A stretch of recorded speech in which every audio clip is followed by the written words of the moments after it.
So if you've seen our previous videos, we know that, I don't know, fortunately, unfortunately, maybe they'll have takeaways. Maybe someone from this law firm will come and see those videos at some point, or someone will pass it along and they can really have some takeaways from here that they can implement themselves. But Solomon, Steiner, and Peck, you are going to be the guinea pig again, this time from a user experience for your website. So that being said, I'm going to go through some of it.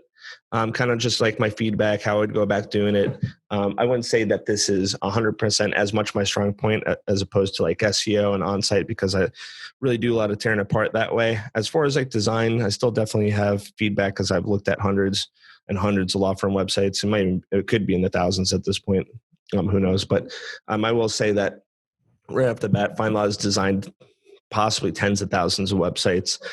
They definitely do have a process in place to do a good job, and with the consideration of a visitor in mind. So I can't imagine I'm going to be sitting here tearing anything apart, but I'll just give my 2 cents for something. So that being said, the things that we look out for are, definitely a phone number in the top right, some sort of call to action, which is for a consultation. We don't know if it's necessarily a free consultation. Looking here that it's practice areas. A lot of these practice areas, I wouldn't think necessarily have a free consultation. So, that happens there. You have the city backdrop right here of beautiful Cleveland, Ohio. I believe that's what it is. If it's not, well, I'm just not an Ohio guy, I guess. I like their tagline here that kind of speaks volumes about who they are since 1993. That definitely creates that experience and that solidity in their community. It doesn't say necessarily how many people they've served, not like serving thousands of residents and businesses throughout Northeastern Ohio, but considering the practice area, I think that's okay. Establishes the geography they're in. I don't know if they want to be exclusive. They probably do. So they iterate it here and here, Northeast Ohio, meaning, if you can contact us from Cincinnati out in the South, we're not going to help you. So, that being said, celebrating 25 years.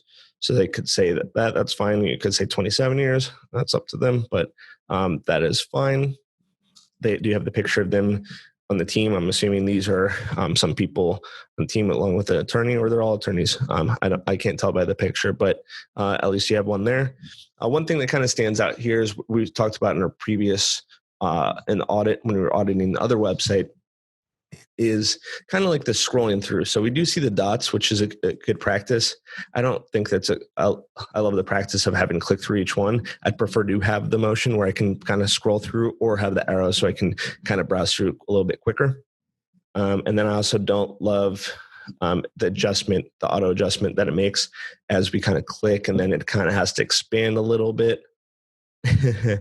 And I also don't love people's initials like this. Personally, I like to have their full first name plus the last name initial. I can relate to that a little bit more. I like that it mentions their location, so that's fine.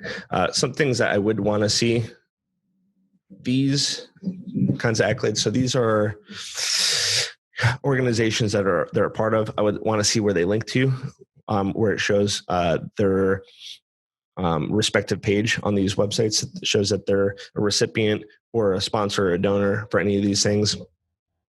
I like to see some of these accolades towards the top. It can either be down here, it can be above here. I want to see reviews. I want to see some of those other things, maybe with a little bit opaque, but definitely above the fold. I like establishing that authority and credibility as quickly as possible. I do definitely stand behind that.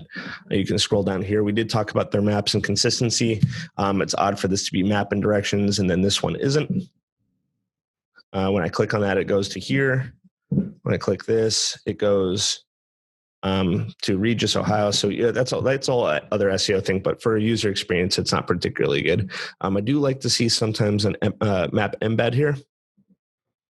And then you can see here that it says toll free and then phone number down here. The top doesn't really establish that, but I don't really think that's too big of a deal. So they definitely showcase the fact they do seminars and events. Their e-newsletter kind of blends in with everything else. It's a little bit awkward to just have a schedule an appointment right here because it's kind of in between things that aren't really related. So that being said, like there's seminars, schedule an appointment.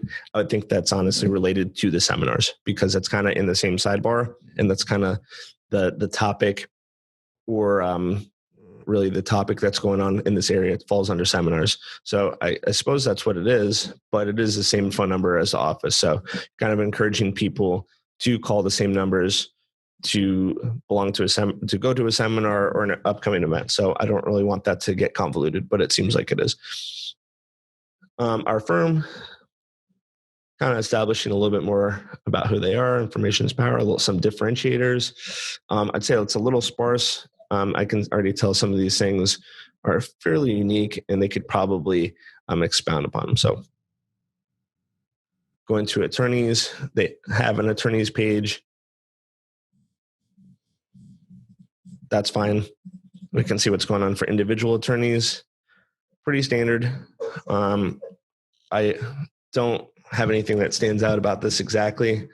I mean, this one's just the same picture. I don't know why there's two pictures, but that's okay. How this is laid out is fine. I would prefer to do a lot more external links. So I don't know why they have two images of each lawyer. But I would be like linking. This is a good internal link opportunity. I'd be linking to anything that's, if they do classes and seminars and they have anything, publications or speaking engagements, I do want to link out to those things. I don't think it would necessarily take them away from the website and ruin the user experience. You just open another tab. I think that's very important. Again, with consistency, I don't love that they have percentages here and they don't have percentages here and they have percentages here. I don't like, if you're going to kind of have a format here, like obviously there's some sort of, template or checklist that they kind of have here. They have areas of practice, bar admissions, education, published works. I mean, it's a little bit all over the place. Like this, maybe they don't do speaking engagements, but they have published works, languages. I mean, why even bother that you speak English? Sorry, that caught me off a little bit. It's like there's no secondary language, so I'd hope that English is your primary if that's the case. All right, this isn't an exercise in belittling anyone, so let's keep going. The links to the staff, that's cool. I think it's interesting that this just goes to an email, but whatever. And then as far as, a lot of pages, the one thing is that there is like a little bit of association with doing some imagery on these pages. You do want to see, a little bit more than just a bunch of text, but I don't think that's really that big of a deal. Media, just a handful of videos, and one press release. I'm not sure if I would dedicate a whole thing called media if I had only 4 things to offer. And then the blog is pretty standard. So nothing that's like really stands out, and I'm like shocked that it's happening until we look at the mobile version in the next video.